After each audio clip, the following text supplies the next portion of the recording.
nandito ka sa Manila, pass by ka sa city. Sa masarap baka yun lang makaano. Kami at sa kapunta kami. Oo. Ay, yung mga lalo yung St. Jude, patron ano ni Rachel yan.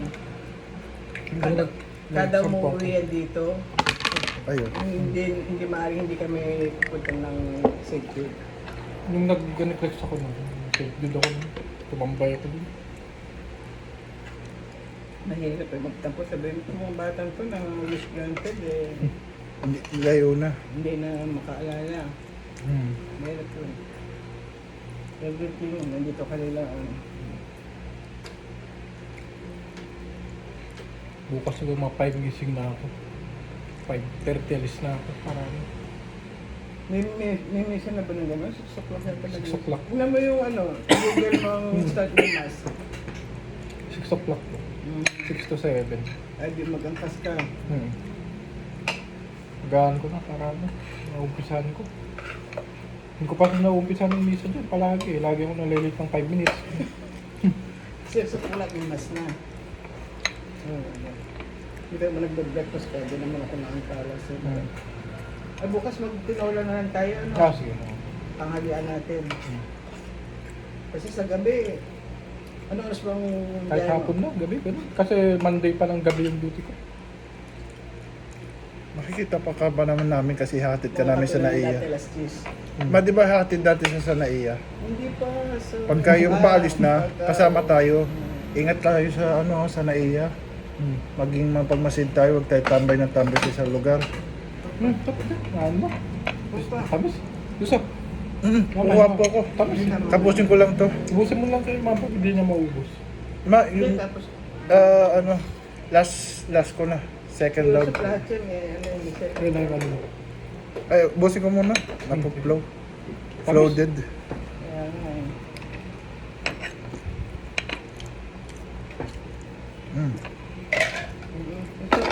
Masarap ang pagkain. Kanina, nasarapan ka. Masarap, ma. Kaya ano, naglakad-lakad ako ng palengke para paano. Tapos po. Oo. Kasi malamig na, nakaprepare na eh. Hindi katulad nung umu-order ka pa. Mainit-init pa. Hindi kasi sinabi ko, diabetic yung lola ko. Nandiyan nakagad yung pagkain ng uma mo. Kasi maghihintay si mother, mangangatal, baka magkabihira. Kaya ito pa, lalagay ko lang ito sa isang ano. Tapos? Isang lalagay na.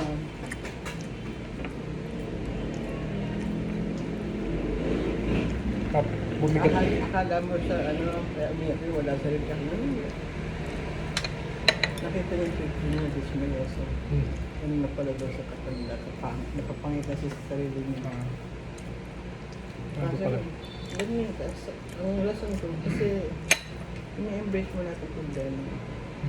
Wala ka naman sure. Buti sana kung ano, iiyak ka mo lang na ano.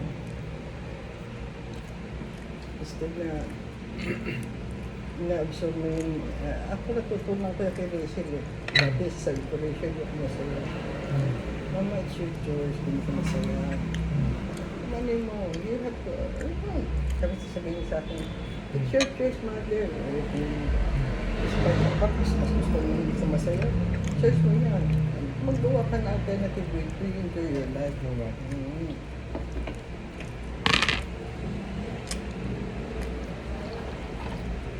Ano yun, malungkot.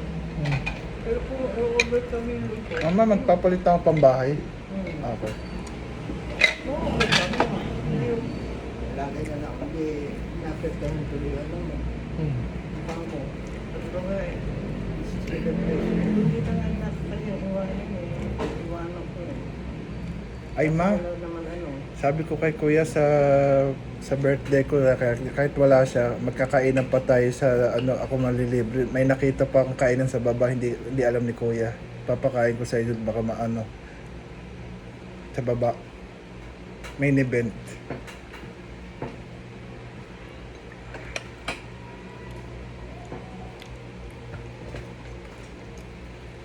Cheeseburger lang. Cheese na. Kulit nila. Asa sila sa Hindi mo nag-babysit. Sino yan? Milo. Eh, yung kalaro nila. Ano, meron ka rin din ng ano niya? Sa inyo? Yung kalaro nila. Nandun dalawa. Ay, Sa amin po ito. No? Yung lalo. Si Bella. Eh, Blackie naman yun si Milo. Kala. Ngayon niya, Bella na. Opo. Maliwanag pa rin, ano? Kaya hindi. Kanina po. Kanina yan. Ano si Bella. Sila niya yung papabula. Masaya sila bulan. Bella. Laki na niya. Makulit na.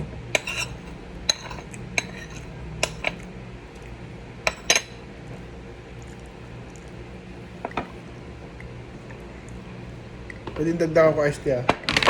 Oh, Si Jen, pwede mo pa. Ah, sige. Sige, sige. Para ako nakawala ngayon sa Lambunga. Ganyan.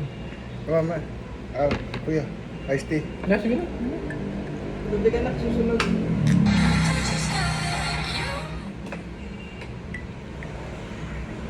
Anong oras kumisip si Rachel?